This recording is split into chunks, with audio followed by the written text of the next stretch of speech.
What's going on, everybody? We got another installment of In Real Time with NNK. Rook, kick it off. How's everybody doing today on this beautiful Tuesday, October 3rd, 2023 day? Uh Hold on. I'm hearing myself echo over here. Yeah, we're NNK, bunch of dudes that like to play paintball a lot more than we probably should. It's our addiction, it's what we do. And yeah, we're popping off talking about conquering hell today. Uh which myself is commanding the red side. Hint, hint. That's what side you should play on, or just show up because my number one goal, to be honest with anybody and everybody, is 106. I believe is what Striker said the most people ever been there, and I want to beat that. That's my ultimate goal. Is I want to go past 106. I think me and Austin can pull it together, but obviously I need everybody's help. So tell your brother, tell your cousins, tell everybody, and come on out, try some paintball. Awesome. Cool. Well, this is actually my voice is gonna sound quite funky tonight. My family, we've been going through RSV, so it may be Barry White, it may be Mickey Mouse, or everything in between. So I will try my best. So this is the ninth installment for Conquering Hell. I mean, to have a series go, I mean, a minimum of 9 games. I mean, that's a strong feat and something to be really proud of for a brand. So we're excited to talk about our Conquering Hell Apocalypse coming up in 2 weeks. Info is on the screen. So October 14th, 15th at What's Up Paintball Park in Seven Points, Texas. We're already past the pre-reg pricing. So right now it's going to be walk-on pricing, 90 per ticket. And we'll get more into details with Striker and Spyro. So let's go ahead and bring Striker on. What's going on, Hey, how Striker? y'all doing? Hey, how y'all doing? Good. We're back onto our normal Tuesday night, so it feels kind of like home again. So tell us, tell us from your perspective, what have been the top 3 attributes for the Conquering Hell series that has players coming back year after year? Um, I would say the number one thing is that the game is constantly changing. We've we've never done two the exact same. We've always thrown all kinds of new stuff at the players, and that leads into kind of the second one is we've always we've taken the name Conquering Hell and we've always tried to think of ways to make the game interesting and different by doing different limitations, different handicaps that players aren't normally used to. Like years ago, we didn't allow radios in the game, and Mhm. players really loved that for a while. And then we started bringing the radios back for a couple games, but to use a radio, it was an event issued radio, and you had to wear a 10-pound backpack with that radio. Mhm. And as an MOS player, and then we've gone all the way to nowadays we don't issue a map for the game as far as labeling the objectives. It Mhm. just shows the outline, it shows the dots, and there's numbers on there just so players can orientate themselves. But when you get your mission cards, those numbers don't mean anything according to the mission card. Mhm. Um, and then I don't know. I would say the third thing is just that we we've always done our best to make sure that even though we've thrown difficult things at players and we've experimented with adding more missions for more MOSs, that we've always kept the game fun. I mean, it's always been, no matter what side you're playing on, it's always been a hell of a game to play, but at the same time, it's been a fun game to play. Uh, I've had plenty of players like back when they used to have to use the 10-pound backpacks. They were like, "Oh my god, I'm so tired," but it was so awesome just running that backpack all day and being the comms point for the entire side. And we've always taken that feedback from players and tried to evolve things, change things to what the players want. That's always been our biggest goal with it, is to make a game that the players want to come play, not just, okay, here's what we decided you wanted, now you're going to play it, you know. Um, but yeah, I think that that's the main thing, is just the evolution of the game in and of itself. No two have ever been the same, and you know, just the difficult task, like some of the difficult twists we have coming up for this game is just completely different than what anybody else is really doing right now. Cool. Good. Yeah. So, And oh, go ahead. oh, good. Yeah, like I would like to brag about this game for a little bit. I've been playing it a few years. And there is some fun stuff added to this. I got to be a POW last year. I exoed Conquering Hell for Phil. We're doing the flip, and he's exoing for me this year. And we played against BJ, which BJ, I think I saw you in here. We had a hell of a close game. But we pulled it out at the very end. And like one of the things I need to bring up, because it's my favorite thing of last year's paintball, our final battle was a flag pulling final battle, but we could go past the 50. And it was awesome. It was just awesome. Like there's those times where and I think everybody feels it, right? Like I kind of play the beginning of Final Battle very differently than most people. I like to watch because I don't want to stick to a bunker that has 6 people behind it and do one of these numbers to try to stick in there. But the feeling of being able to just go as far as you can, and then you could see the other people on the other side of the hill running up towards you, was just insane. And it was funny because I was running the right side, and I could see BJ running the left side, and I could see him across the field. And he ran on in there, and he slid somewhere, and I'm like, oh shit, he's over there somewhere. Next thing I know, I'm like 10 feet from people in front of me, and a lot of them, and just hell, Conquering Hell ensues. We're just blamming, people screaming, and it was just like an insane, like Braveheart moment where everyone just collides, and it was freaking awesome. And it's one of the most memorable final battles I got in my head, because I got to be at the front of it, and I got to see it. I witnessed it. And, we fought back and forth, and then eventually pushed back that flag. And, we edged it out that time. And it was just so fun for the brute force to come to MagFed, right? Like speedball, throwing lanes, all that stuff's cool, right? But it's a little different when you got 20 rounds. You got to pick your shots. You got to run in on them. You got to use either use your aim or your movement. You only got 2 options, really. And it just changes the whole dynamic of the game. And for them to add that in there was sick. And but yeah, I say nothing but great things about this game. I was a POW. I see Tombstone in here.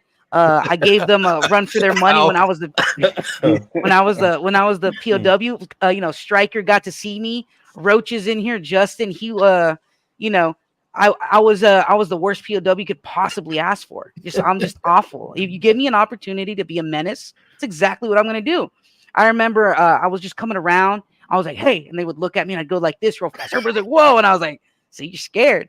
One of Tombstone's members were trying to walkie where we were at, and there was of course a map from a different game, and I was like, hey, dude, we're here. He's like, blah, blah, blah. And they're like, that's not a place. I'm like, yeah, dude, it's right here. And he's like, no, blah, blah, blah. And then he finally looks at the other one. I was like, are you sure that's it? And then he's like, well, I don't know. So when he started finally calming, I started screaming, twinkle, twinkle, little star. And he just they couldn't hear on the radio. And I'm singing and screaming and kicking. And I was like, yo, my boys are going to be here in a bit. You better figure it out quick. So actually, some of the people in here, Roach, Coach from Cobra, Roach actually lit me up instead of killing the enemy. He saw my legs. I was sitting down with a bag over my head, and the dude put like 4 first strikes in my knee. And I'm like, yo, I was like, yo, what are you doing? And I was screaming, and Striker's trying to cover me. But like when it all went down, it happened like this. There was people just everywhere. I couldn't tell where the first strikes were coming from. Next thing I know, I get cut out of my cuffs, and we're gone. We're running. But then on the flip side of that, I found the POW. on the other day. And of course, you know, the pictures happen and all the atrocities happen when everybody's vulnerable. But like moments like that, I feel like happen more often in this specific game because when you play Conquering Hell, I know my mindset's different.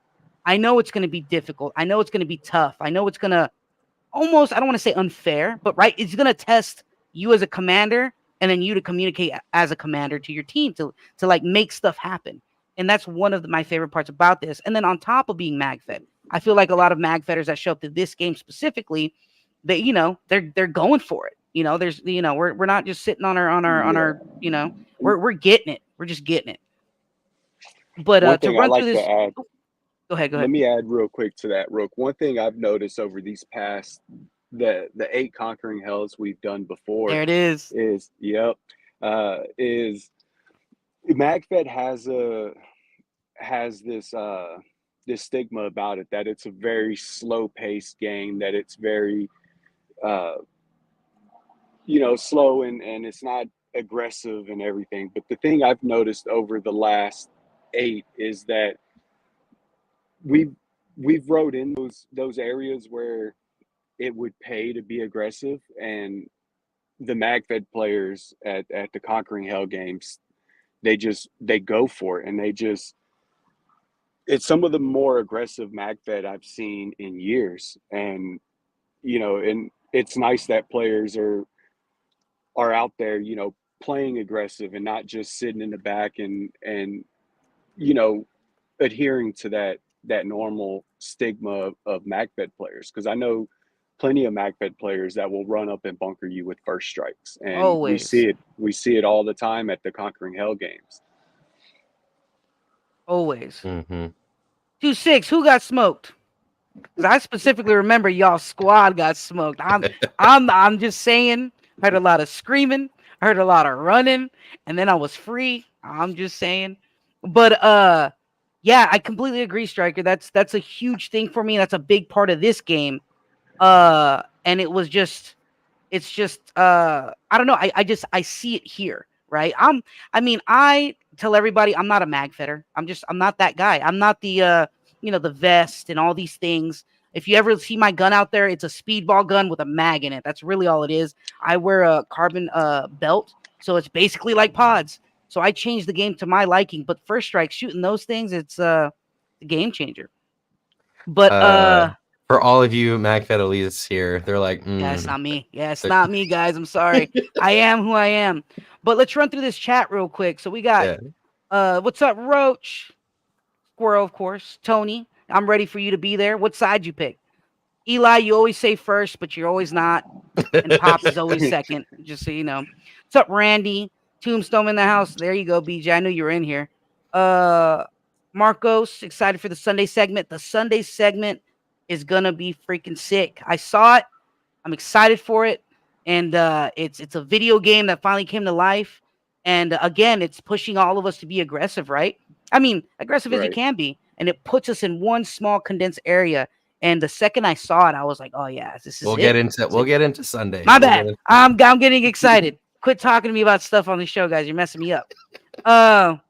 Anyways, oh, hold on. I'm gonna send you a screenshot, Perkins, of some. I'm not gonna call anybody out or put anybody's name up, but someone named 2-6 was throwing his hands up on a screenshot I got from somebody else in this chat.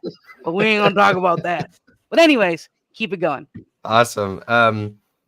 Yeah, I've had an absolute blast with every installment of Conquering Hell, both as a player as a commander. I commanded Conquering Hell 5. So it's an absolute blast on either side of the spectrum. Or if you're reffing, always learning a new game, how it's written, how it's played, always will make you a better player for future events. So if you guys are needing refs for the event still, definitely reach out. Or if you're thinking about reffing for a future event, definitely message Trifecta and get that set up. And the pay is more than what it has been in previous. Yes. So I think the one biggest improvement that was mainly for the game, I know we call it Conquering Hell, And back in the day, Conquering Hell was the summer heat, because usually it was in Yeah. August, right? Or the first week of September. No, we've only actually done, I think, one or two of them in September. We did the first one was in May, Mm. and then we did. I don't remember. The second one was in January.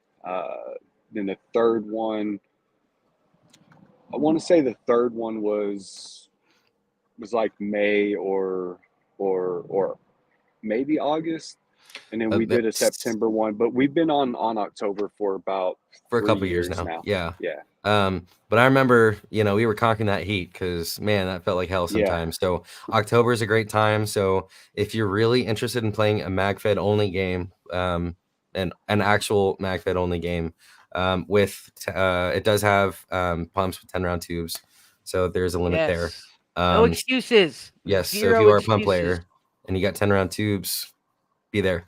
Um, um, yeah, for October, it's a great time, great season. Even just camping, it's a great time. I know my wife and I, regardless of paintball games, we're usually camping sometime in October because it's just that time of year in Texas when it actually starts to look like fall and feel yeah. like fall. And then campfires are good too. That's the time to hang out with Yes, the homies. yes, and since Right. it rained and has been raining, we shouldn't have a burn ban potentially for this game, right? We'll have to see what the county says the week before the game. Cool, So the field will let us know the week before the game what the current conditions are, as awesome, far as set by the city limits and set by the county. right? Um, so I know we've been kind of going back and forth talking about different iterations of the game, our favorite aspects Hmm. about Conquering Hell. So, in terms of writing, was there a pivotal moment that changed the trajectory of the series? Like whether it be feedback from players or field location, where the game was, or maybe just how the missions were written. What would you say for those things? As far as what do you mean? As far as like the story was going, or the gameplay, or what do you mean? So, as far as like a pivotal moment in terms of like that aha moment of saying, I like where we're starting, but where was that change where everything kind of locked in? Was it after the first game? What made Conquering Hell that series that everyone's coming back to, right? What was that pivotal moment of saying, was it the field itself, the location change from maybe I think the original ones were in Killeen or Harker Heights area, Yeah, to What's Up? So tell us about that. yeah. So yeah, the first one was in Harker Heights, Texas, and it was more of just kind of like a passion game that I wanted to do, when I started it myself before Trifecta became a thing. Uh, so I put it on, and then we ended up getting contacted by What's Up and asking us to do another MagFed game. So we were like, well, we already got this thing started, and by this point, Spyro and Bunny were coming on board, and we were like, well, we already kind of got this bare bones thing. Let's evolve it a little bit more, and let's do something with it. So, and that's really all it's been this entire time, even coming up to this ninth one, is that we've just tried to tweak and evolve the game, whether it's the mechanics, the missions, the format, whatever the case is. It's Conquering Hell has become like this living, evolving thing now. Like, we we throw out ideas and we're like, you know what, that'll be perfect. Let's go with that. Let's, talk through this, see how it's all going to work in game, as far as the mechanics go, and then let's give it to the players and see if they like it. And I mean, there's been a few things that we've taken out because we just didn't like the way that they flowed in the game. Not that players were didn't like those aspects of the game. Um, but they were usually underutilized, and we were like, you know what, we can take this out and we can add something else in without Mm. having 150 things in the game, where it only one player is doing this, one player is doing that. Let's try to make it a cohesive thing, and it just keeps evolving, and all three of us, we throw out all these wild ideas, and I'll tell you, half the time the stuff that makes it into the game kind of starts off as a joke, like, haha, wouldn't it be funny if we did this? And then somebody will be like, well, you know what, we could do that, and then we'll just kind of start working on it, and all right, let's put it in the game now. So with all of the changes and trials of no radios, having radios, but the 10-pound backpack, the fog of war, all of these elements. So with 8 previous Conquering Hells that were conquered from one side or the other, what do you think was the closest you've ever flown to the sun, as far as like which game do you feel like you're most proud of as a whole? That's a tough one, to be honest. I I personally love every single.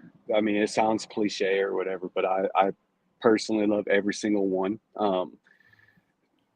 This game excluded, since we haven't played this game yet. Right. But on paper, right now, this one is shaping up to be my favorite. Cool. Just from the new elements and the new formats we're throwing into this one, I think it's gonna. I'm very excited for Conquering Hell 9. But Awesome. other than that, I think I would probably say my favorite one so far was let's see, 8 was last year, 7.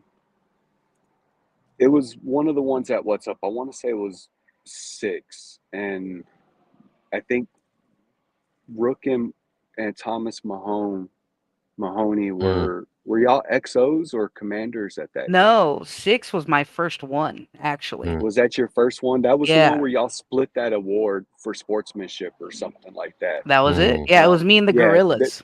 Yeah, And I you cut and the that award in gorillas, half. that's what it was. Yeah, I yeah. remember. I still have that picture somewhere on my phone, and Yeah.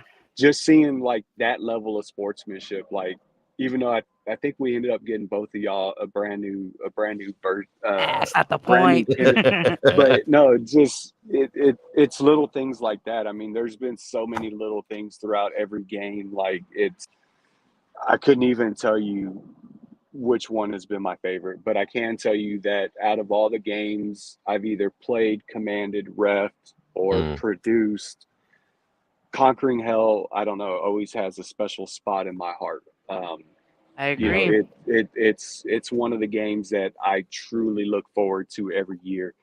And there's times where it makes me mad I can't play the game, but because I'm like, oh man, I would love to play this game, and Mhm. it's just awesome seeing the people coming back year after year, and every time they're like, so what's new this game, and and they just take that and run with it, and they go with it, and I've had people come off field and curse, like, oh damn it, this and this because of this new mechanic, but at the end of the event they're like, you know what, that was actually awesome though. Yeah. I mean, I think it comes without like question, right? Like I know when I go to this game, I know I'm going to be put in some situations or just I know some shenanigans are about to go down. Like I'm mentally prepared for that specifically with this game. So let's run to the chats real quick. What's up, Jed? There's actually I want you to put I know you see it, Perkins. Put that one I up know. there real quick. I Put was it up there real quick. I was gonna hope. No. I was Put gonna it up there. wait. No, I want to talk about it right now. So you guys see this right here? Jed, are we including beard too? I need you to answer now. And if that's the case, Austin, we need to talk because I might throw just to see it. I'm just saying, I might put Jed in a situation where We're he putting has a to. man's beard on the line here. That's his everything, bro. Yeah, it's gonna be Mr. Because I know, Clean. yeah, dude, he has a good fade, so I know he's gonna look good bald. I need the beard to go, bro. That's what I need. That's gonna be the ticket right there. I'll trade you. I'll one up you. Beard, keep your hair, and then we'll go with that. But yes, Squirrel, I agree. It's such a fun event. It's I don't know, man. The rainy season. Also, I saw Marco say something about that. About two, I think I want to say 7 was the following Conquering Hell. It was like misting all weekend, and it was awful. But it was like I remember like walking around in my jersey and pants were just soaking just from constantly being outside. Everything was like slapping around. I remember I was using at the time I used pump, and I remember I was pulling them out, and just like Of when I course you tried to were. fill. Of course you were. You weren't wearing a When I, mag-fed gun. yeah, when I was putting them in, like the paint would like stick to my fingers if I touched it too much. Like I had to go straight to the tube. It was awful. I met funny enough, Conquering Hell's where I met a lot of cool people from Oklahoma. From I think it's what is it called? A Squirrel Squad? Squirrel something squirrels? I don't know, out in Oklahoma. God, I can't even remember their name. They're like a MagFit team from Oklahoma. I could see it in my head. I could see their jerseys. Dead And I could Squirrel see Society? no. Mm. What's up, coach? No, I can't remember their name, but they play at Avid all the time. Ashley's on their team. No, you're talking about Fox Squad? That's what it is, not a squirrel, it's a fox. Oh, whatever, a mammal. And I remember there was a guy playing with a pump. It was a CCI, and he played 10 round twos on a stock class. And he's like, he taught me like 2 things, and it was literally Fox Squad. It was literally me and him all day. I was like, I'll meet you in the water park. Let's go. And so we would start on the other side. I'd look at him. We'd be like this and give a green light, and we run at each other. And dude, he taught me one thing, and then I ended up winning every one-on-one we had the rest of the time. There's only one squirrel. There's only one squirrel. He taught me to tuck my jersey in and to dump the tubes in my shirt, and it saved me so much time. So I ended up winning all of our one-on-ones. I haven't seen him since. So, dude, if you're out there, come play. I don't know. I remember what you look like. Was he running the shield? No, he's running the shield. Yes, it was his buddy he brought down. Because I remember putting one in David's ear that event. I got one of those cool. I still have it. One of those cool Conquering Hell, if you remember, Striker, the 3D printed coins. Coach, don't even. We're not gonna go there. We're not gonna go there. So I ended up getting a cool coin because they pushed our base at the time, and they just pushed past me. I don't know why, but I ran around and I was looking for Havoc players and Shield players. I didn't really care about anybody else until they got in my way. I remember I shot a Night Stalker in the back. I put one in David's ear, and then I shot a Havoc player right after that. And then I was just running in circles, just trying to survive. And I got a coin for that. That was another cool element. And then I got a microfiber, which is something cool too. Hey, coach. Anyways, keep it going, Perkins. I could talk all night. I know. It's because we've had so much fun at these games, right? Yeah, there's so much to say about it. Exactly. So, speaking of talking about more about the game, let's go ahead and bring Spyro on and talk about what is new for the new installment. But first, some new stuff. If you haven't seen already, we have our Dizana sponsorship, and we got some sick ass threads, and we got some more threads. All sorts of stuff. More threads to be walking on the field in October. So we're super excited. They're super comfy. They feel great. They look great. They really knocked it out of the park. So if you guys are looking for jerseys or any kind of thread stuff, Dizana, hit them up on their socials. And I will say a big thing I look for is the relationship with your sponsor. I'm not the type of person to be like, give me 5% here, 10% here. I'd rather have your time. And Steve, that, is a part of Dizana, has been on it. Anything I need. Sometimes, I work late. I text him at 2 a.m. and he's answering me. I'm like, bro, this could have been something you answered way later. You didn't have to do it right now. But he's just on it, and everything was transparent. Easiest transaction I went with. So if you guys are looking to get some cool threads and have a guy that takes care of you, Dizana's the way to do it. Yeah, and I'm totally picky about things, and I have not had any issues whatsoever with design stuff or anything like that. So it's been a great relationship, partnership, and sponsorship. So looking forward to the coming years. All right. So, Spyro, Hello. I am known for asking questions, specifically worded this way. What can and can't you tell us about the game? This time, a lot. Oh, good. Oh, Yeah, and I guess part of that will attribute to Rook being a commander. So we're going to throw and give Special you guys the extra treatment. perks.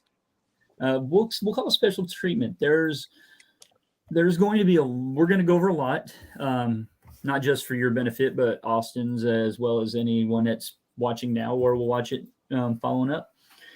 There are 3 types of gameplay this event. You have Saturday, which is, for lack of a better word, it is your traditional scenario. You have Saturday night, which is, it introduces a radiated element to the event that, without giving, we're not going to give many details on that just to keep everybody honest, but it completely changes the dynamic of how players will play at night, how they will move at night, how they will interact with each other at night. It will allow players to be either in the light or in the dark, but it will include every single objective will have will be able to be radiated. So Sunday. So let me real quick. Let me bring up the map for the night game, so we can kind of visualize this. that's Sunday. Oh, sorry. That's Sunday, not Sunday. That's where you want to be. Oh, yeah, that's what I thought. And third segment Sunday. Great. This is basically off of classic Battlefield. One side will start at the yellow dot. We'll decide a little closer, and we'll announce who's going to start attacking and defending. But in a nutshell, one side will start at the yellow dot. The other side will start just behind that purple line at the number 1. And to go to all 5 sections, you have a time schedule. You have 2 hours to do all 5 segments. It's a nonstop clock. You will attackers have constant lives, defenders 1 life and done. If a defender dies, they will go to the next number, 1, triangle 2, triangle 3, so forth and so on. And the attackers will keep respawning until they are able to cross that line and pull their flag for that section. Then it shuts down that section, and there's like a quick 30-second, if you want to call it that, spawn. Everybody reshuffles to the next one, and the clock is still going. If a team is able, I'm going to say if blue is able to roll red, because Rook, you're on red. If blue's able to roll red, the blue's the attacker, then, and they do all 5 segments before the 2-hour mark, then the break will be extended, giving everybody a little more time to take a break. If red is able to this scenario and stops them at objective 1 the entire 2 hours, then that's where the entire 2-hour time frame will be played. What makes it interesting, that we will say, is there will be for either side, there will be no grenadiers, demos, helis, pilots, medics, surgeons, or engineers on either side for Sunday. The attackers will have shields and heavy gunners. The defenders get laws and heavy gunners. It's the only MOSs that will be allowed on Sunday. So that's in a nutshell how that's the schedule for Sunday. Like I said, notice the schedule. You guys have Friday and Saturday schedule? We do. If we could bump that, we'll just jump. I was actually about to bring that up because there's a lot of stuff we're going on for Fridays. Friday is easy. Schedule's 5 to 8. That's our standard registration opens. You can pick up your packets. We encourage everyone. That way you can enjoy partying. On Saturday, game on is at 11 o'clock. That is the big difference because there is an eclipse coming this particular weekend. So incorporating that into the event, game on is at 11 a.m. Mandatory player orientation, mandatory meaning everybody on site. 9:30, we will kick it off. It should last about 30, maybe 40 minutes, giving people plenty of time still to gear up right before game on at 11, dinner break at 5. So you're getting 6 hours of hardcore gameplay. And then a 3-hour night game, whether there's 50 people or 3 people. There will be 3 hours of guaranteed night play. Awesome. And then Sunday, we're going to go game on 9 to 11, break 11 to 12, and then repeating 12 to 2. Now, there is not a traditional, again, Conquering Hell, there's not a traditional final battle. Because it's Battlefield style, it's time-based, red attacking blue, the entire all 5 sections, and then blue attacking red, all 5 sections. So that is how it's basically like 5 mini final battles all rolled into one. Okay. And we will constantly remind everybody throughout the event and at orientation. Prior to Sunday morning, we'll have a quick 5-minute orientation reminding everybody that what MOSs are allowed and not allowed, because it is a little different than everybody's used to. So real quick, while Tombstone 26 over here is asking about flanking, I'm assuming for this, but since the map is already sectioned off, the gameplay is within the bounds of. You mentioned it earlier. We actually do not need more refs this event. We are currently at 15, which is the most we've ever had for Conquering Hell. We usually do it only with 10. Yeah. We're sitting at 15 right now with 2 additional on standby. So we're a very heavy ref crew. The refs will actually be kind of where those orange lines were on the boundaries. We're going to have refs standing there keeping everybody. You can flank within the boundaries of your perimeter. But there will be some refs standing as a loose perimeter. There will be refs standing, making, so that the second, because it's all by time in the event, Rook is able, they do all 5 sections. Red does all 5, blue does all 5. We're going to see who did each section the fastest.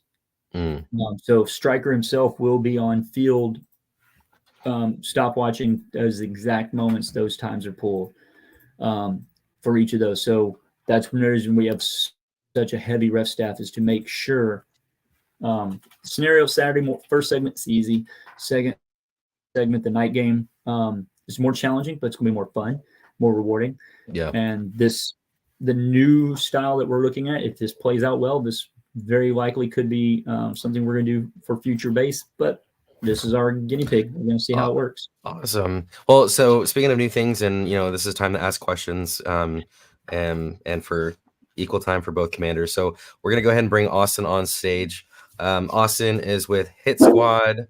Austin, welcome. Tell us about yourself and your team. What's going on? We're kind of a newer team for, I think almost everyone in here probably knows who we are by now. But we've been going for about 3 years, and 3 or 4, somewhere in there. We showed up to one of the triple threats by before Trifecta. Can't even think of it. By Viper.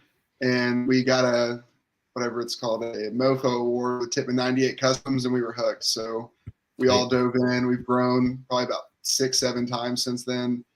And we come out there, we kill. We definitely a MagFed primary team, or we would like to say we are. I'd say that the core 5 or 6 of us are definitely MagFed primary, but it's just more open class game. So we're looking forward to it. It's going to be a good game. Get to play with Perkins a lot, so we have lots of individual trash talking going back and forth. So yeah, with and against are 2 different words. It is. It's very different. We are always against each other. So The only thing Austin usually hears is "bye." I can't even say it because my voice is all messed up. except for last game, I got to yell it to you. So That's it what made up for the 3 or 4 that you got to yell it to me. So going to the chat real quick, Roach said, does it show a respawn location for attackers? Yes. That yellow dot you saw is going to be the respawn. It's just go back and tag up and get back at it. That's it right there. So when we go past that point, it's going to be for the first segment only, correct? For the first segment, yep. And then we're going to respawn back at that 1 point once we take that. And then you push on. And then once we push past that section, it's that 2 point, that 3 point, that 4 point. It's just going to the last flag on your way up. Exactly. Great question. Sorry, I didn't mean to steal your thunder, Spiral. My bad. No, you had it perfect, so I didn't have to. I just had to shake my head and agree with you. Yeah. So You're hungry. Marcus says grinder for sure. I'm excited for it. I'm once I saw this, I've been talking about it. You guys made me jump ahead earlier. Hmm. Frank, good to see you. Always good to see you. Yeah, I'm super excited about it. It is a grinder, but it's a grinder with mag fed elements. But to talk about it just a little bit, it's a grinder, but there's some strategy in there. You know, defenders only have one lives. You know, one havoc, one guy getting a flank. I mean, could change. No, you can Change have up. more than one havoc. We just said only havocs. If they have more than one, they are allowed to have more than one. No, that's what I'm saying. So havocs, one guy flanking, one guy getting. You know, just you make a hole and you run through it. I mean, take out a lot of bodies there. I mean, I'm no what's it called? I'm known for throwing my body away for my guys to get a kill. You know what I mean? I'll run at you. I'll get one and let my guys take the rest. And maybe And, in front of a car too. Maybe in front of a car. But yeah. So Perkins wouldn't know anything about being up front though. We don't got to talk about Nope. that though. You know I'm at Yeah, 50. he's a backseat guy. That's What, Perkins. Didn't Perkins make it to the 50 last final battle though? Oh, I'm always at the 50. He just doesn't want to acknowledge it. No. I saw him there, but he's still behind me. That's different. Oh, We're okay. actually shooting at Austin as we were shooting Mhm. at Yep. that time together. Only like 12 times, but it is what it is. Hey! Again, I'm not a mag fetter. I don't believe in the one ball. So I That's throw a me. lane. I throw a lane down, and hey, you went for it. Props to you. You dove for it. I saw it happen in my eyes.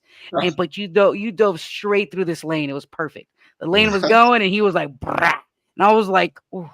I'm pretty sure he didn't make it. And then I saw his leg stick out. He was on the ground for a while. I was like, oh yeah, he ran through that. That's for sure. Mm. And that you know, hey, it's heart, man. That's all. That's half a paintball. Heart and the guts to Mhm. do it. Yep. That's all it is. Yeah, these are Quick the stories question that about. last. Sorry, boss. Sorry. Quick question about Thunder Bees. It says underhand. Can underhand throw into whoa into the second story of a container building? I guess technically, yeah. Yeah. I mean, that's a good question. Yes, as long as it is underhand, we are. That is one of. I know y'all had a section. We're going to ask about new elements. We are allowing Thunder Bees. You must have the Grenadier card. That is a hard rule we are going to hold to. You must have a ref on site. We are shuffling how refs are going to interact with them, and again, we'll cover that in a second. But Okay. yeah, you can throw it second story, but it's got to be underhand. You throw it overhand, and it's going to be the only one you throw at that event. Now question for you, probably a good question for Austin and myself.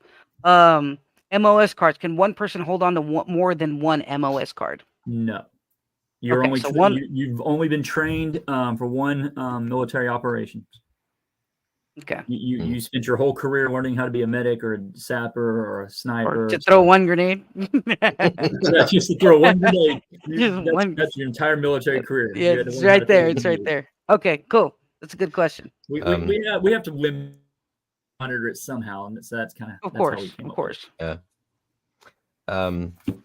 right. So immersion on off the field. What do we got for this game? Yeah, off the field, there's nothing special for the Conquering Hell. That's a direction we haven't gone into yet because it's a very role playish element. But with that said, of course, ironic, we have on the field we have the POW and the pilot, and both of those are in full force. They are going to have tweaks. They always have new tweaks and new skills and things, injuries that you'll find when you get to them. So that immersion on the field will still be in full. So that will just be Austin after I one tap him with another first strike, right? Very possible. Also, one thing we will be doing with this event, we will go back to the POWs on each side. Ripple like this will be a member of each side. Because we have in the past occasionally had Bunny volunteer. Right. Oh, yes. She has been a volunteered POW that's kicked and screamed and had fun doing. Or no, sorry, she was the down pilot. My apologies. But we may do the same thing with the down pilot and Bunny with that because she won't be able to make it this event. So we may get a voluntold from. Well, I was going to say voluntold. Yeah. Okay. Now, is this going to be those that are voluntold? Do they hold power in the game? or are they just any player No, from? it's NPC. It's NPCs. Okay. So what we do, being an NPC, is they cannot die, so they cannot affect anything. Hmm. And if Rook gets to down pilot, and Rook gets to me first, he'll draw an injury card. Right. Everyone knows we do. That will be the injury I have. So if Rook then dies and Austin comes running up, I still have the same injury that Rook originally drew. Mhm. Now, with that said, Rook and I then walk whatever my injury is. We'll just say I can only walk, which would be good for me. We walk about 400 yards, then get shot out. I am now stopped at that spot where Rook got shot and his guys got shot out. And Austin has to find me where I am now stationed. And then when Austin gets to me and I start now moving with Austin's group, it's like a Pong, basically, an old school, like ping pong. I'm moving wherever the live players are, and I have to stay within just 5-10 feet of live players. So I cannot die. No, they cannot use me as a bunker. You can. I mean, but the NPC, now that's the NPC, sorry, for the POW can die. The down pilot cannot. Yes, Mhm. And one, technically. Is that Okay. Bunny?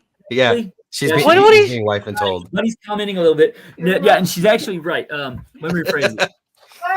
Wait, let me record that. Let me record that. All right, Bunny it's not is hard. right. Okay. All right. The POW will be a live player. The POW is not live until the moment they're rescued. From the moment, if they choose to wear the bag on their head, like Rook did in the picture, from the moment you're rescued, then you're a live player. Now, If question while we're on that subject, because Okay. I got an option last year. The option was if you are a live player, right? Like I can get killed. He said, I will give you your gun. And if I give you your gun and you get killed, that's the end of your POW mission. If you do not want your gun, you're now an NPC. And I could run with you, but if your teammate gets shot, you have to stand there until basically the 5 or 10 foot rule. Mhm. So that was the difference. And I'm just asking because if I don't get my gun and I get shot out, that kind of it gets real tricky, right? Because Yeah, then we'll- that means we'll I'm going to come up simplify- out of the woods and just Exactly. lay it Now, down. simplifying it for the POW, once you become live, once you're rescued, you're now a live player. If you're eliminated, you're eliminated. You can be healed by medic, but otherwise, you're eliminated, you're eliminated. You don't have the option of being live or NPC. Once you're rescued, Okay. you're a live player. For the down Okay. pilot, There's a loophole, but they have to figure it out. yeah, that's on it. There is a loophole, but that's I already hear it, and I'm just I know, saying. Buddy's Austin's trying like- real hard, and she's sick. She's Yeah. sick in the background. She's trying to make sure. And for the down pilot, I'm asking real Um, specific questions here. Mhm. I know, and I expect what, I'm glad because Austin, this is great learning. Is most of the time especially on the show, people don't ask the specific questions, and there's times I have a whole list that people don't even touch. The down pilot's the same way. Once they are rescued and start the move, he is a live player. But he's also an NPC. He's a little trickier. So we know the that 5 to works. 10 foot rule does or does not apply to the POW since he is a live player. The POW, Yep. the ref, I'm trying to, that's what I answer. The ref that does the rescue, well, the ref on site, which will obviously be either myself, striker, AWOL, it's going to be a veteran ref. Mhm. That ref must know where the POW is. That ref. That ref. Okay. Because that is the Okay. ref that is assigned to that person's well-being, well as scoring ability. Okay. Okay. Okay. Mhm. That's good. It's good information right there. Yeah, because my question was because I remember giving the POW, if the POW had a leg wound, I could give them a marker and then they could use it, but not the down Yes. pilot. So that was my question. Yep. Okay. The down pilot can fight as long as his injuries allow him to fight. Okay, because I thought down pilot was an NPC, but POW was Depends on the injuries. okay. That's again, Awesome. it's yeah.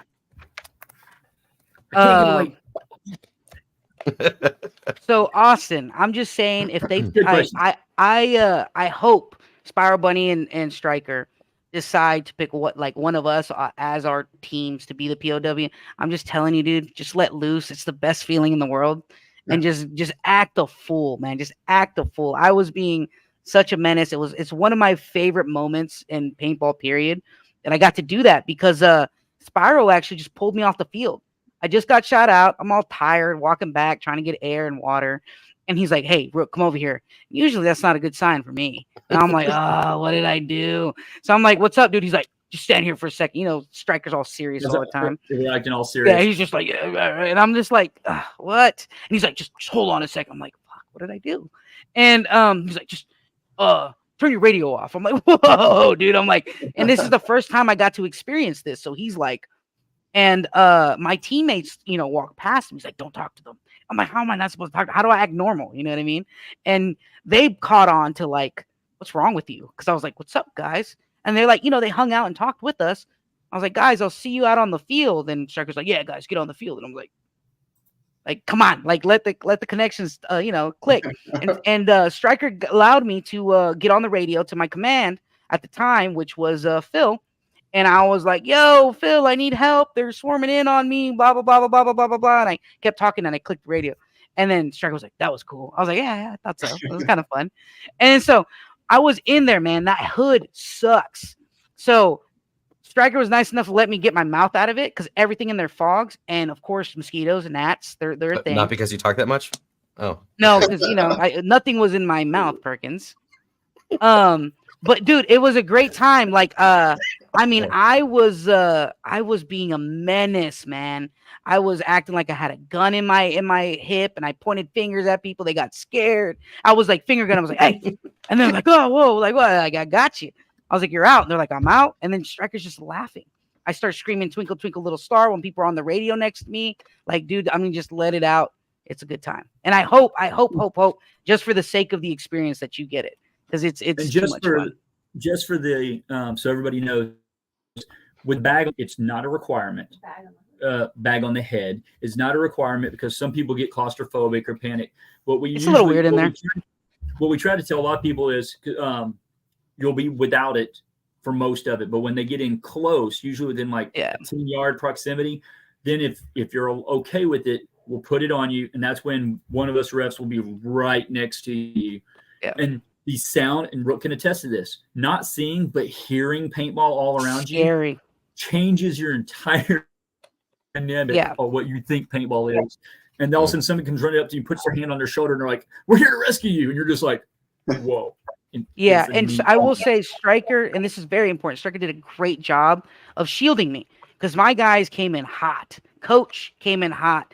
Roach came in hot. And I was getting shot.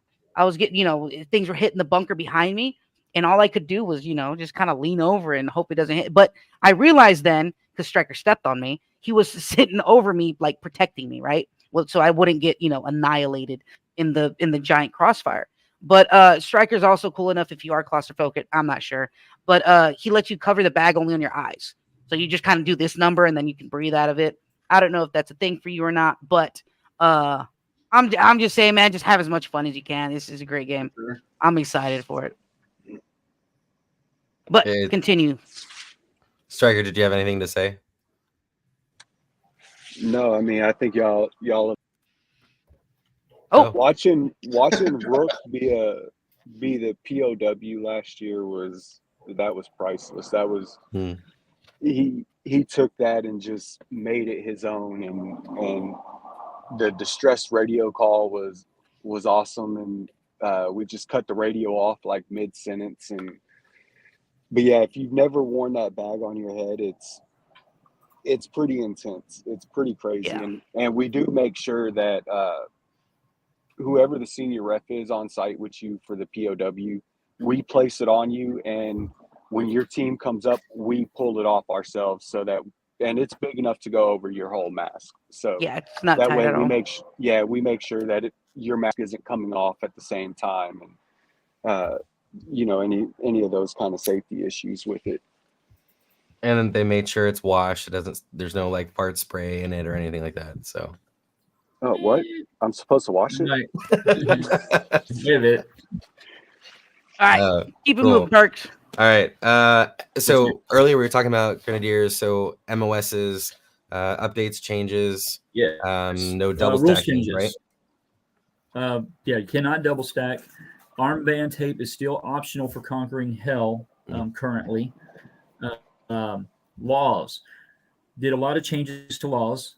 So if you've read the rules, I would just say read them again. Laws are still unlimited, but we are no longer policing law rounds. It is now self-policing. Now, if a ref finds them on the ground, the ref will pick them up, collect them, and turn them into Central Command. But it is on the players primarily to police their own rounds. And with that said, they still got to call a ref to watch their shots. We're trying to make the refs able to run into those 4 or 5 bunkers you're trying to hit instead of hit the bunker, go get the round, hit the bunker, go to the round. So by doing that, it'll speed us up a little bit, as well as the Thunder Bees at the same time. So then we've got, that's the laws. The other big new one is, well, we've kept Fog of War. Everybody likes Fog of War. Okay. That's, of course, with the maps. Maps are blank, no objective names until you figure it out, if you figure it out. We've kept the HQ for reinsertion. It is insertion unless your base is destroyed or you get an all dead. As we introduced those rules last year, they do make it more intense. The sniper missions, we're keeping sniper missions as a different colored sniper paint. We do not announce it. We will give each side a designated amount of paint. Strictly to use for their sniper. It does not kill players. It's only for the sniper targets. If you waste it all, then you are not completing any more sniper missions. And the other new one, 2 new rules are Grenadiers, which is, of course, Grenadiers, anyone that's going to carry a Thunder Bee. And I'm trying to pull it up right here. They were the only players authorized to carry and deploy the Thunder Bees. It's pretty much the same as everything else we use, which is a 5-foot radius, 10-foot diameter. Got to throw it underhand. Got to have a ref witness it. Where people have asked to use Thunder Bees, whether we are or not fans, is we're back and forth, the 3 of us. But we're going with what people are asking for. People want them. We're going to try them. But the rules on them are simple. You want to use them, make sure we're paying attention, and so we can help make sure it is, being used right. And the only other new rule that's not on this rule sheet, because it is very specific, and we're doing it for security to make sure that these 2 lovely generals don't find a loophole, is radiated vest. To go into the radiated zones for the night segment, you must have a radiated vest.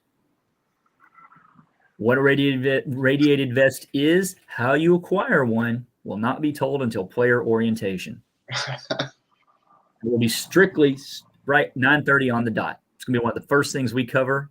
So if anyone's late, they're going to miss it. But otherwise, if you want to deal with the radiation for Saturday night, which is at every single objective. And we've even gone so far because it does incorporate the players. And if the players do not want to participate, then we have an Order 66 we'll initiate, which is when the refs will radiate the entire field. So either way, the field will be radiated. So you both will be able to be at your bases. The bases can be radiated. Let me throw that out there on behalf of the 3 of us. The bases can be radiated, which is going to annoy the live out of both of you guys. You have the ability of, speaking of an immersion, there is an immersion. You can, sorry, Perkins, you can come off field and buy MOS,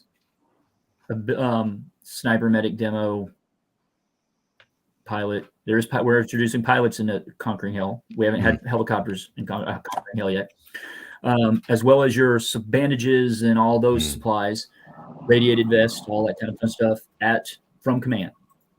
So I do have a question on that. So Yes. Wait. Word your question Additional- correctly. Wait, what? Word your question correctly, Perkins. I'm just telling you right now. Word your question correctly. Because the enemy is here. I know. No, so are these so the command staff normally gets their MOSs for a certain amount, right? So let's Correct. say it's 3 of each. I'm just throwing out numbers.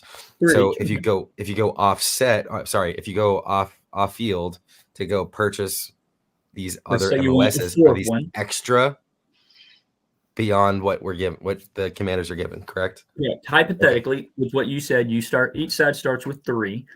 If Austin decides he wants 4, Mhm. and Rook decides he wants 6, 2 additional, then there will be a point system involved, cost Right. of goods to buy those items, Okay. and as well for the MOS as well as the supplies. Mm. It does not fluctuate throughout the game. It's black and white. You come up, and it must be the commander or XO. The Mm. reason we're doing that is to prevent, for example, let's just see little Timmy's on Rook's side, and Rook, just because your face is next to mine.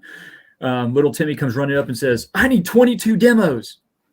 Well, we're going to sell him 22 demos, and all of a sudden Rook's like, "Where did all my points go?" Mhm. And little Timmy's like, "I owed everything."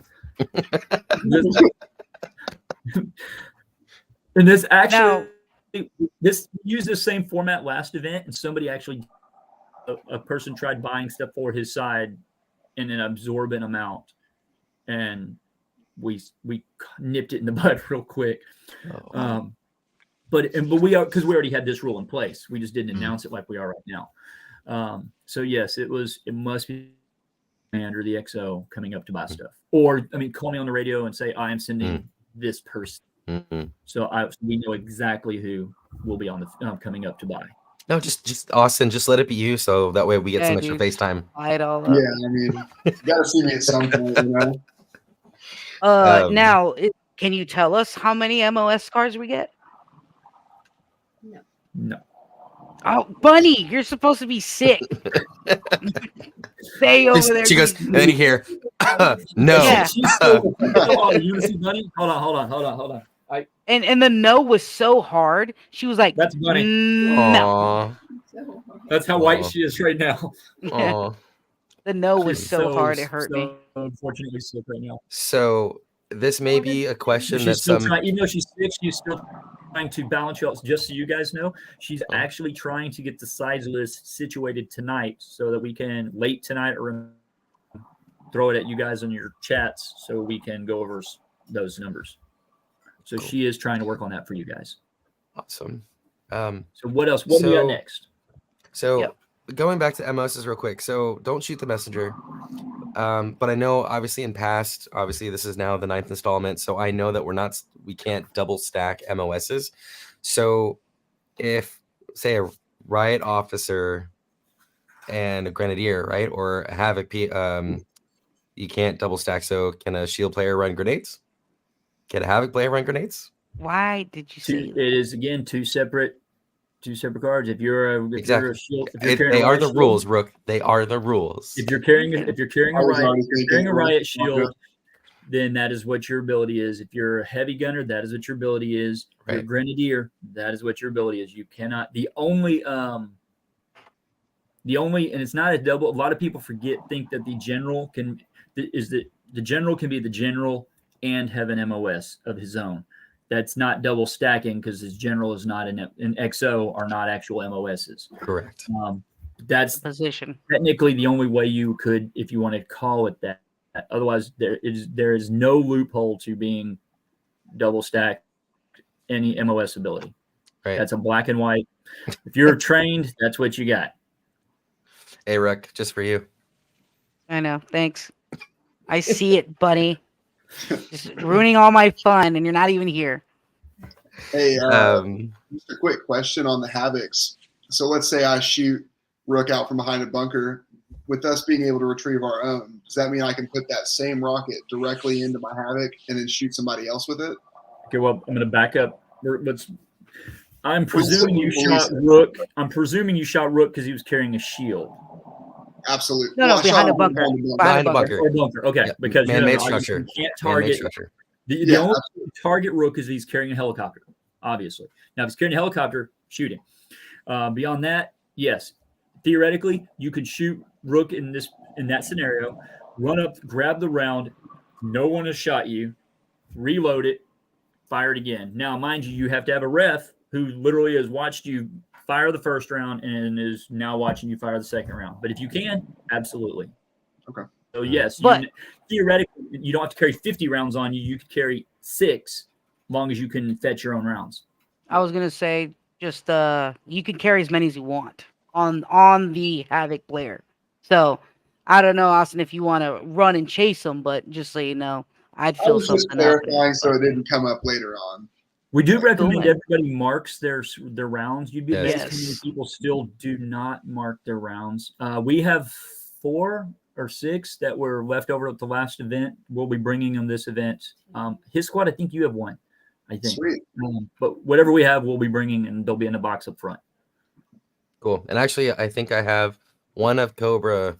So I need to, next time I see Phil. And also on laws, if Perkins, who forgot last event, brings us that Yep. new law launcher round for us to test fire, Yes. we can look into approving that for this event, but it's got to be before the start of the Yeah. event. Yeah, I had it with me, but we were dealing with other. I know things. I'm just throwing it out there now because I'm amazed no one's asked yet in the chat. It's all good. Yeah, we're actually talking about the Eli Booth, his scenario slugs. So you can literally shoot. Actually, you know what? I've got one right here. My camera should be autofocusing here. So it's a nice cushy front, 3D printed exterior, kind of fins, almost like a First Strike. And he has a barrel that you can screw into any paintball marker that is auto cocker threaded. There's no A5 thread. So auto cocker thread, you can throw that on, change the tip, and you can shoot your regular paintballs. So you can out of the same barrel. It's pretty cool. So Gage, no, he is not talking about the Nova. The Nova counts as a Havoc. It shoots the same rockets. He's talking about those little scenario slugs right there that thread onto a barrel. So it's a little bit different. yeah. What was I gonna say? Austin, if you need to run more rockets, don't be playing Chubby Bunny or like, oh, I got 2 extra rockets. And then try to throw it. All right. Keep moving. Young gun orientation. Is that gonna be We don't typically for Conquering Hell, just because of the nature of the game, we give so little leniency towards being late, being being nice. It's a much more brutal event. There's only, I think, 1 to 2 young guns ever at an event. With that said, if there isn't a young gun, we know there will be one at this event. There will be 100% one that was given at the last event. Another gentleman from PMI or something, I can't remember his name. What was that name? The Die team. They won one. They don't play, so they gave theirs to that little 10, 11-year-old kid. Yeah. And we've already hooked him up with a marker, and I don't even know what side he's on, but he's going to be there. And we'll walk him through and give him his own little young gun orientation that morning, but it's not something we're doing as a big dedicated event. So Tony. Tony's got a great question. Are you allowed to use your Havoc while still using your own marker? Yes, you can. Awesome. And it looks like that team was Crisis Tactical that we were just referring to. Crisis Tactical. Ronnie, are you a part of that team? What side are you guys playing on? Just out of curiosity. He's like the right one. The right one, exactly. Place is needed. Yeah. Perfect. Perky, keep it going. Yeah. So since we're talking about MagFed, so pre-ordering First Strikes, it's no longer on the event page. I know, being a VIP, it was hard to pre-order First Strikes because it wasn't offered to then email to then get the discount. So walk us through how players can pre-order, pre-reserve First Strike rounds for the event. Now, as of yesterday, we looked last night when you first sent the message bringing these questions up. We were kind of reviewing them. Yeah. As of last night, you could go on their website, pre-order. Oh, okay. You had to pay. You Right. can't just say, I want 3 cases, I'll pay at Right. the event, because Right. 3 cases, 100 players, that means What's Up's ordering 300 cases of first strikes. They're not going to do that. Right. But if you get online, you order and pay for what you want, they will make sure it is at the event. It is closed now because the registration, we're so close now. As of today, it is officially closed. Right. But as of up to last night, it was fully there. Because when I was on there, it did. VIPs, with that said, VIPs need to contact Bunny. Contact Trifecta. I say Bunny. Trifecta. Right. And we go through those channels. Cool. VIPs can pre-order. So when you're done. Yeah, so you can like pre-order paint like round ball, but first strikes you'll have to go through Trifecta for VIPs. And then remind us what the discount is for paint discounts for VIP players. I believe it's $5 a case for round ball. Okay. And $5. $5 a bag for first strikes. Great. Awesome. Yes, if you get a full case of first strikes, I mean that's $20 saved. So we're really hoping that VIP thing membership comes back in the future. We're strongly looking at it with a few interesting tweaks for this coming year. Awesome. Looking forward to it. What advice do you have for the commanders for the event? Now, Austin, have you I know Rook's commanded. Well, both of you have commanded before, right? I've never commanded. I've only been an XO. Okay. I'm sorry. No. It'll be fun. Hey, all I know is that once you leave this game, you will know more about reading in between the lines and how to get it done than any other game will teach you, because they stack it up against you. So make sure when you're doing it, think it through, and you'll see it. You'll see the holes if you pay enough attention, and you'll take that with you, and you'll get a good head start to commanding. And with that, not everything. He's right. Everything he said is correct, but not everything is looking through the holes and trying to work your way around. Sometimes it is a spade is a spade. I'm gonna little help on this. You've got a phone, right? I'm sure you have a phone. In the box, have your phone. When you get your missions, take a quick snapshot of all your missions. Take a quick picture. Then you can hand them out quickly, get them out of your base, and then you can go back and reference, what did I just hand out? That's a big one. That will save you precious minutes. I don't mean like 1 to 2. I'm talking that'll save you like 5, 6, 7 minutes every time we drop missions. Yep. That is huge. The other best advice we can give you, and that's actually that's a tip and trick that Striker, Bunny, and I for years we've passed that along like one by one. So this I'm publicly telling you we do this. Take a breath. For the love of everything, be on the field at Game On. Don't And at the right HQ.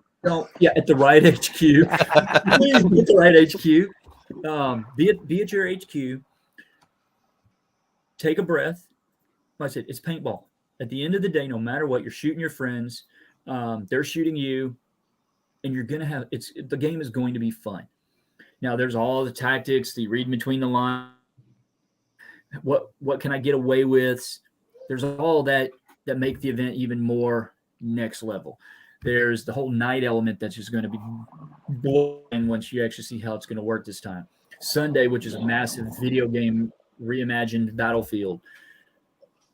You're not to Sunday yet. You're not to Saturday night yet. Just focus on the first segment.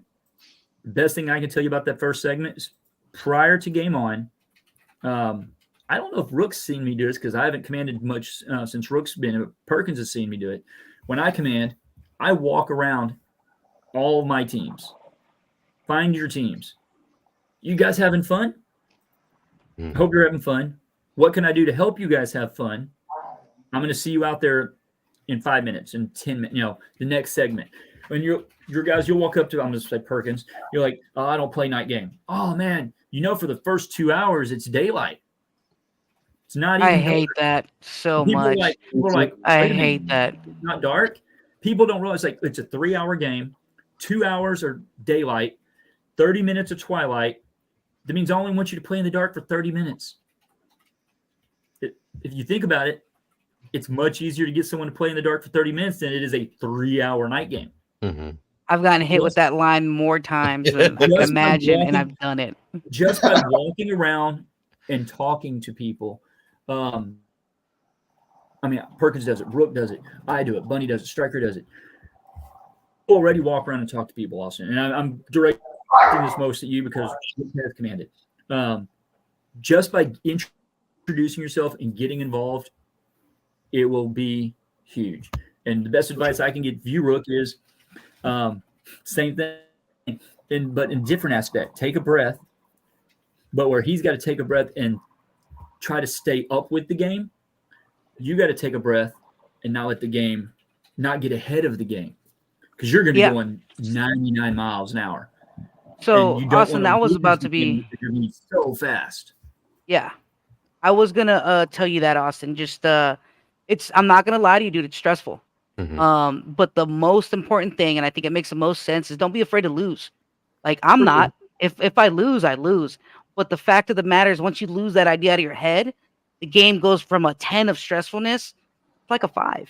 And then you start realizing, like, you see all these people, you start hearing the stories, and you get to say, like, I was a part of that, right? Like I got to do that with them.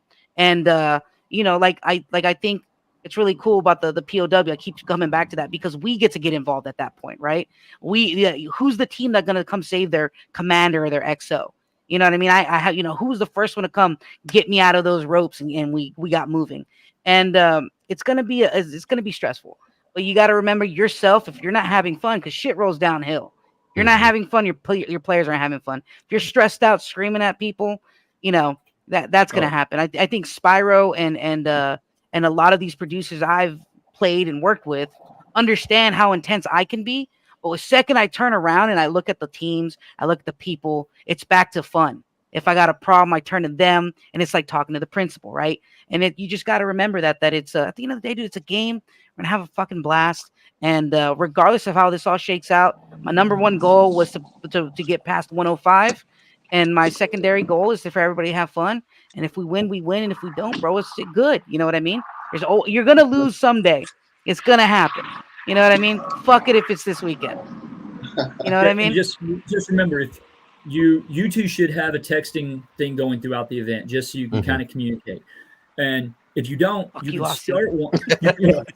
You can literally send something and you'd be like, it's a sounding board if nothing else. Or let's say if the stress does get to you, because unfortunately it does. Things happen, and it does. You can literally say, you can tell your base ref, you can even, in case you contact Rook, say, Rook, I need to step off field and I need to go talk to producers, because you may have a legitimate complaint, problem, issue with the game, or you just have players that are just beating you in the side of the head, and you're like, I've got to fix, this, or your truck may have gotten a flat tire. It can be anything. Let us know. We will help you. We all help. I mean, it's paintball. Yep. You've seen this. The community will help you. We just need to know. As long as you keep that in mind. Oh, and eat and drink. Yeah, that's a big one. Bring snacks. Yes. You're going to be like, I forgot to eat. And then you're like, why am I so sick Sunday morning? Now you know. Yep. That's me. That's a big one. That was me at Cats. It was hot. We were playing in containers all day, and I did not eat breakfast, lunch, nor dinner. We did night game, the first CAX, and I barely drank any water. I think I had like a bottle of water the entire day because I just kept going. And boy, did I feel like shit on Sunday. It was bad. Like I almost didn't make it. I ended up eating a snack towards dinner and ended up throwing up. That's how bad it was, because you get locked in, and it's like nothing else matters, bro. I need to be there. But I think it's a big deal that you have your XOs, right? Like, if you need to pass it off to Hosanna, like, hey, dude. This is, we obviously you've been talking all day, right? So like, hey, dude, I need a break. I need to go get a Cliff Bar.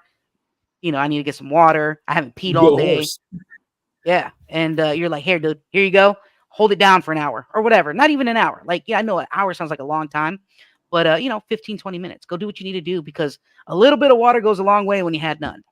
Yep. I think the other big thing too is what we're talking about is relying on your exo. I know Hosanna has played for me several times. He's come into my command box, and it's a blast, and it's chill because you learn how to time manage and that stress level. So the missions will be dropping whatever interval, whether it's an hour, half hour, depending on whichever producer you're going for.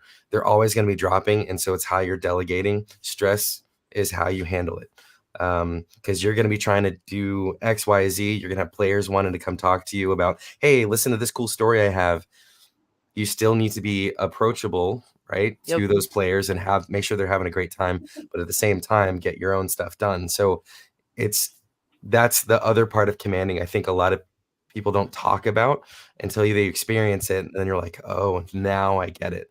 So keep in the back of your mind to make sure the players are still having fun and not just being in focus mode. I'm only doing this. Oh, shut up over here. I'm trying to do this. sure. So But yeah, I think we keep it moving. Sorry, Austin, that we're all like Austin. Oh, you're good. You know what I mean? So yeah, keep it going, Perky. I feel like it's when parents talk to non-parents about exhaustion, you're like, you don't know until you have your own kids. Yeah, It's one of you those don't- things don't you know. just won't.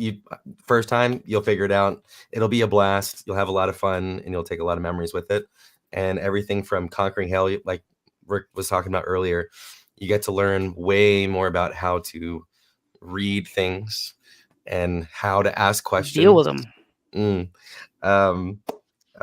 Yeah. So I know when Yeah. I commanded Spyro, I think it was one of y'all's games, or a Viper. Was it a Viper? No, it was what game was that? I don't know. I commanded a game, and the other commander, let's just say stress levels were way too high. He ended up quitting on day one, like before it was Conquering even. Hell. I'm that I'm was- a fan of making other commanders quit. That's the name of my game. Um, Not for you, Austin. It was a separate game. It was CAX. Mm. That was 3 or 4. I commanded 5. 5. Oh wow, I didn't. Okay, 5. Yeah, that was. Yeah. I know who that was. I won't say names. But, Yeah, no, we don't need to get it was into it, but I'm horrible. just saying, like, everyone handles stress differently, and so we understand things can be stressful. So just try to delegate, and that's what your XO is there for. And I know Hosanna is going to is going to help you out a lot as much as you possibly can. Tremendous dude. So rely on other people that can help you. And the cool thing is, you've got a radio to Spyro, Bunny. Your base ref will be able to help you in the best way that they can, that they are allowed to. So use them for as much as you can. For sure. So I know we kind of had to kind of move around with introducing you earlier. So with this being your first time commanding, what are you most excited about? I guess just trying to see the game in a different way. We're always in the front lines and usually the ones that are coming and slapping the other commander in the face. So it'll be interesting to see the other side of that. Like even whenever I've been in the box, I wasn't much in the box. I did more of an on-field role because we were commanding against you and Phil, actually. And y'all were slapping the hell out of us at the last Night Stalkers game out at Texas Paintball. Were you an Yeah. XO? Oh yes, Yeah. yes. Oh, I So- forgot about that. Yeah, I stayed on the field most of the game because we needed every player we could get. But yeah, it'll be a good time. I'm not super worried about it. I got some good guys and girls behind me that Good. we got a True. dedicated RTO that I've never seen that happen before, and I'm super excited about. We've got some tricks up our sleeves that we're ready for y'all to come to face with. So Yeah, that RTL Hosanna is just gonna be shown in the dead box, man. Just gonna be in the dead Yeah. box. Like where you at? I'm in the deck box again, bro. Sorry. not Hosanna, but we got some other stuff coming. Well, I hope you don't stay in the box too long because I want to say hi. With a I couple mean, you'll first definitely strikes. get your chance. It's just, will you still be on the field when I make my run? You know. Damn. I don't know. I mean, we might be taking a little bit of break or reloading. Yeah, who After knows? I've already taken out half your team. Keep it moving. I was I'm not gonna lie. I was slapping so many people this last game. I was hitting masks, and to the point where they were so loud, heads were turning. on our side, we're like, holy crap, that was loud. And I was still croning it at 277 and just cracking. It was great. So for the listeners watching, if you guys are here, I'll throw this this nice little banner up for you guys. If you have any questions you guys have for the game, or if you have command experience and you want to kind of type anything for Austin, any kind of advice, now's the time. Go ahead and write in the comment section, whether you're watching on YouTube or our Facebook. Now's the time to do that. So Rook, what's up? We're getting a couple comments. Travis, haven't played it. What's up since last October? Yes, there's been Big time. big Too many to changes. list. Too many Yeah. to list. There's a lot. Yes. Yeah. Since let's see. Since 2 months ago, a month ago, Frontlines, whenever September, that was last month. Since last month, the final battlefield that everybody knows as on the far left-hand side, that was designed as a 3-sided fight, was completely stripped and rebuilt in approximately 48 hours.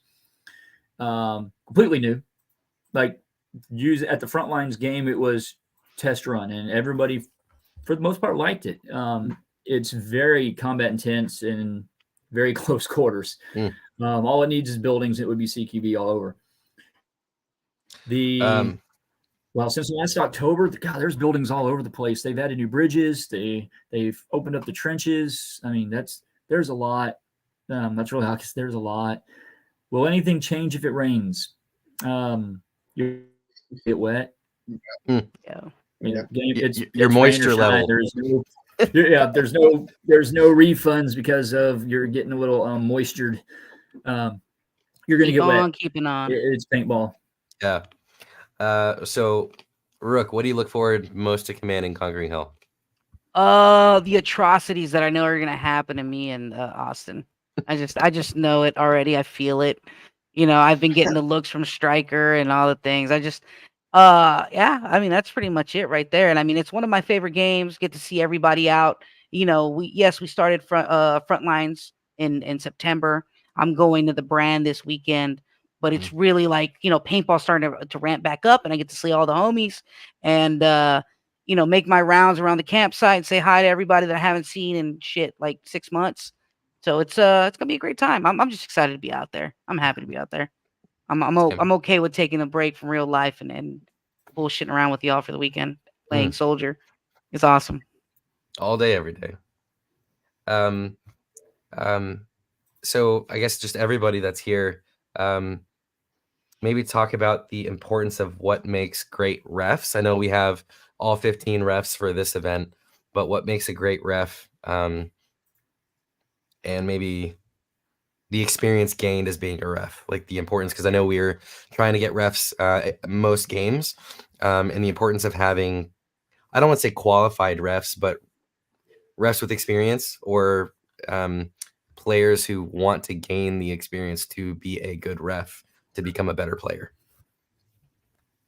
Yeah, Anyone chiming in? We've been, I guess I'll start and you guys can attach on. We've been fortunate that all of our events, we have had larger ref staffs. We have not had to go scrounging because we've started early and we start looking for refs. We try to have a veteran core, because for a good event, you need a combination of veteran refs and new refs. If you get unfortunate in just new refs, it's great for the community. It's great for building up future refs, but you lose that knowledge basis that have they ever played a game. Just because they play rec ball, have they ever played a scenario? That is a major factor. So that's where you want new refs, because you always need a rotation. You need to be able to bring new guys in, filter people out, back and forth.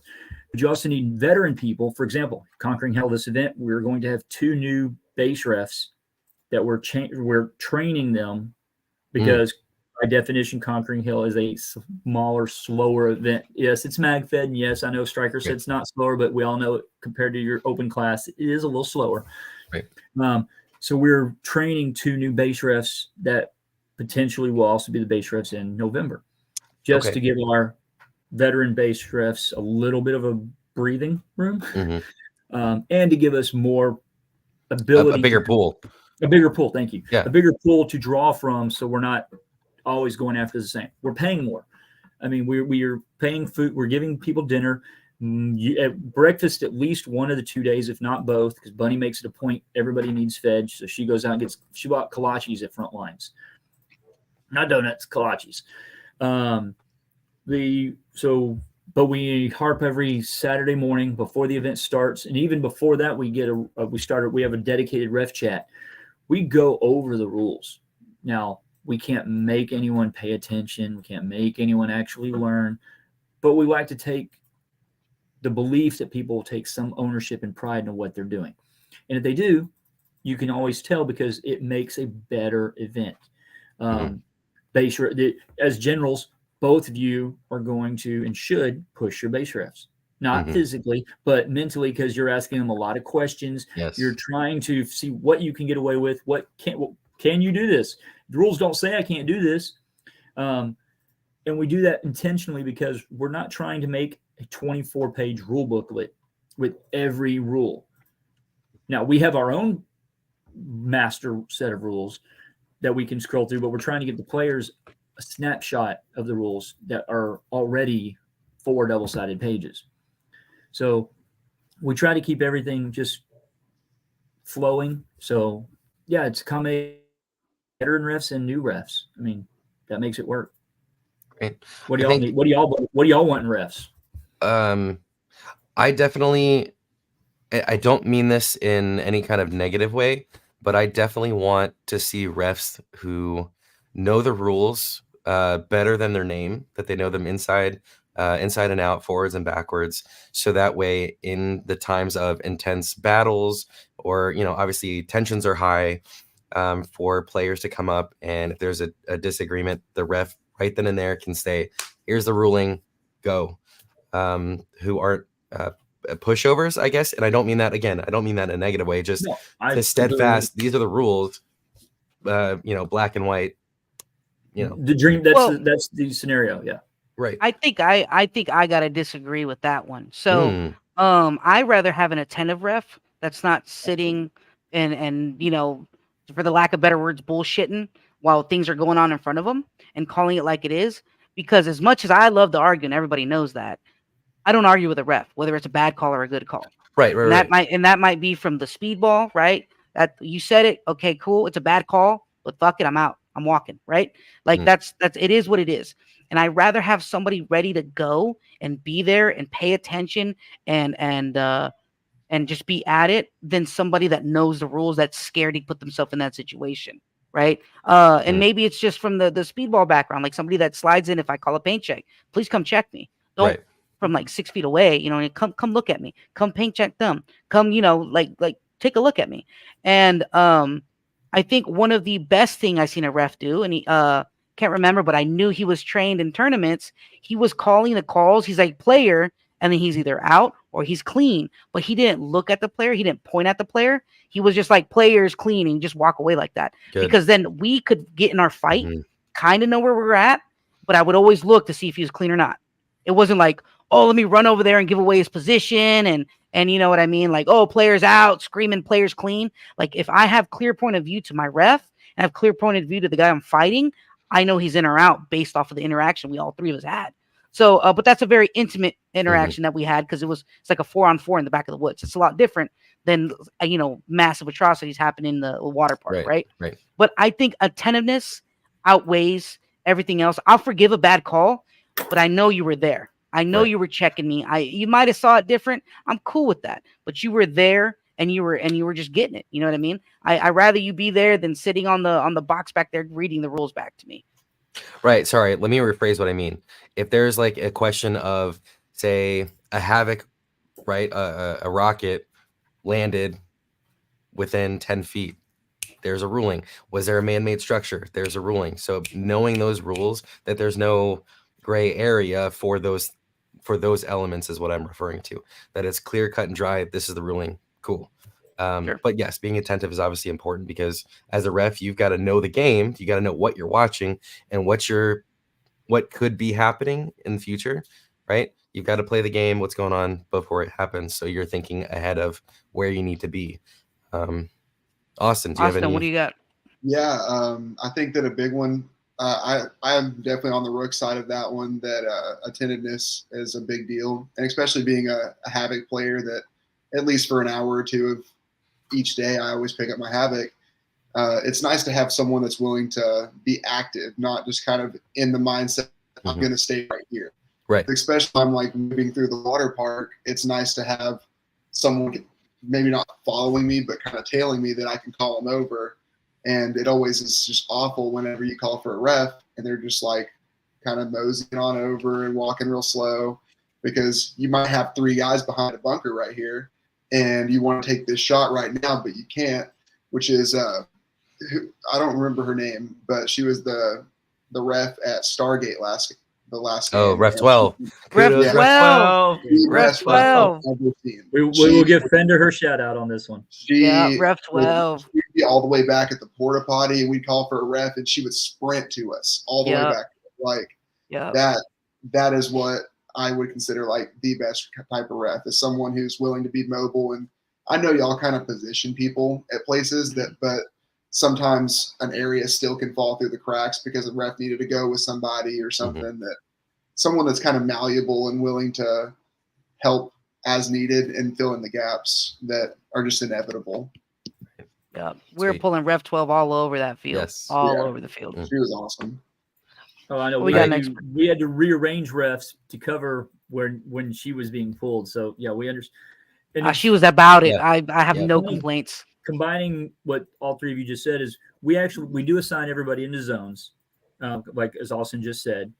We actually do have 1 to 2, sometimes 1 to 2 roamers that are in dedicated zones, in addition to Bunny Striker and myself being a third as needed roamer.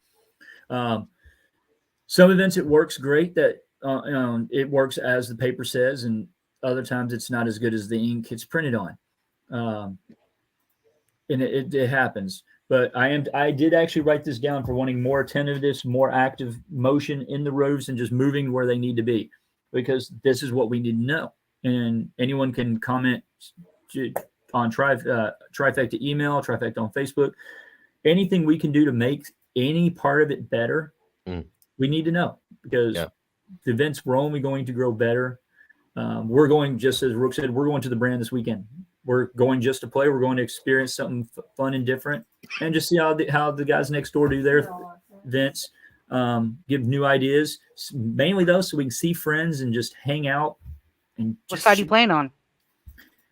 I believe we're the opposite side, right? All right. Well, We are shooting. oh no, I Wait, got wait. some pent up anger against Spyro. No, I'm just Blue? kidding. We're blue. We're playing Never. for hockey. I don't even pay attention. Yeah, I says think- blue. so All what right, side are you I'll on? find you. Red. I think my Next last- Owen. I think We my are last we are comment with gonna do this. refs. Okay. I think my last comment with refs is outside of attentiveness, refs that use their peripheral vision and not standing, like Rick was saying, next to a player to give their position up, just walking by and just keep an eye peripherally.